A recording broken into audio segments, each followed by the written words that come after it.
Hi everybody, welcome back to the Word from the Shed. Prayer is a wonderful privilege. We spend a lifetime learning about prayer.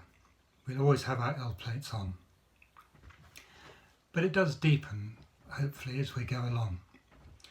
And prayer really is much simpler than most people think. It's having a conversation with God.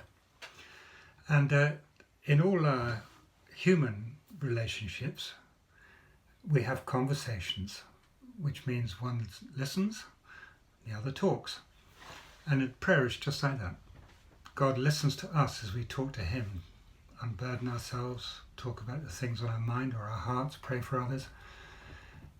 And then he speaks to us. He speaks to us through the Bible.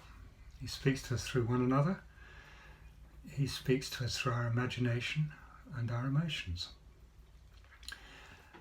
This morning, Alice and I were praying together, and as we waited on the Lord, as we usually do before we say anything, I sensed I was seeing a profile of Jesus on the cross. And it was quite vivid, and his head was bowed. You could see the crown of thorns on it. His knees were bent and his arms were pinned, obviously, either side of him. And it looked like the moment of death. And I felt such a deep sadness that this had to happen. And it has to happen, or had to happen, because God wanted us back in relationship with him. As we turn away from him, the relationship is broken.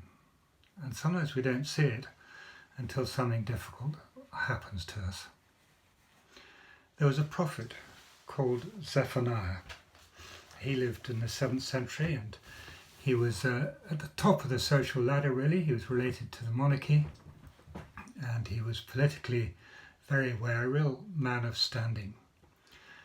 And at the time that he prophesied, there was a sort of invasion of the Scythians who'd come all the way from the other side of the Caucasus Mountains in Russia, and had come down through Syria and come down into Israel and gone down the coast as far as the borders of Egypt. And they were really violent, barbarous people. They had a reputation, and the people in Jerusalem were concerned that they would kind of turn left and sack Jerusalem. So there was a lot of worry in the city. And so Zephaniah spoke to the city. And he spoke first to the leaders. Her officials are roaring lions, her rulers are evening wolves who leave nothing for the morning. Her prophets are arrogant, they're treacherous men, etc., etc. And some of the things that could have happened, he spoke about them with a lot of colour and quite difficult stuff. And he's saying, basically, unless you turn back to God, especially leaders, because you affect the whole city, the whole race. What you do affects them. You need to turn back. But he says the humble and the poor he will watch over and bless.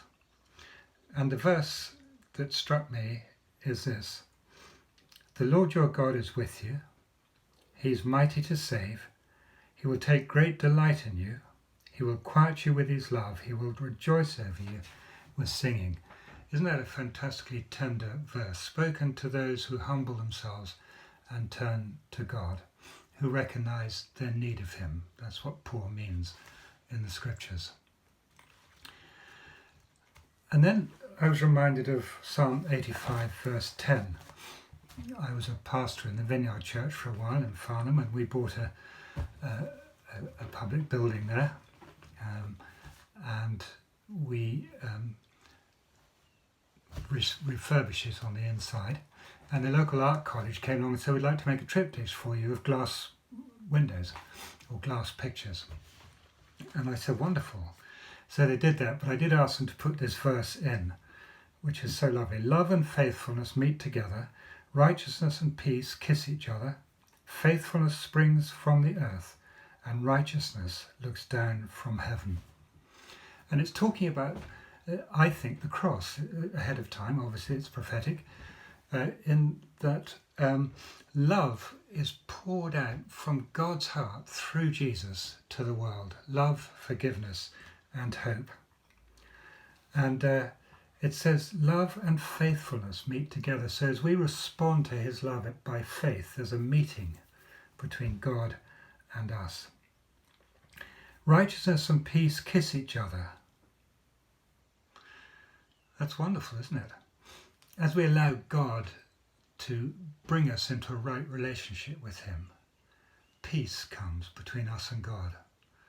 And it's like a kiss, the beginning of a love relationship. And it's very deep and exciting. Faithfulness springs forth from the earth, and righteousness looks down from heaven. So as we meet with God and we see who he truly is, our faithfulness springs forth from the earth, and righteousness, that's God in his holiness and beauty, looks down upon us and draws us to his heart. That is the hope for those of us who humble ourselves and turn to God. And maybe in these times we're facing, we're asking a few questions about life. And where's it all gone? And what's happened? And how am I, perhaps we're thinking about things we'd rather not have done or said. I don't know. I certainly am. God's given me time to do that. But to come back to the cross where peace is found, all is forgiven, and there's a new beginning. It's a very powerful and wonderful thing. Let me just read you, by way of finishing, the third verse from that wonderful hymn, When I Survey the Wondrous Cross by Isaac Newton. Verse 3, talking about Jesus on the cross. See from his head, his hands, his feet, sorrow and love flow mingled down. Did e'er such love and sorrow meet, or thorns compose so rich a crown? If you want to know more, please do phone me, or you can get in touch with me through the edgemoreparishes.org.uk website. God bless you.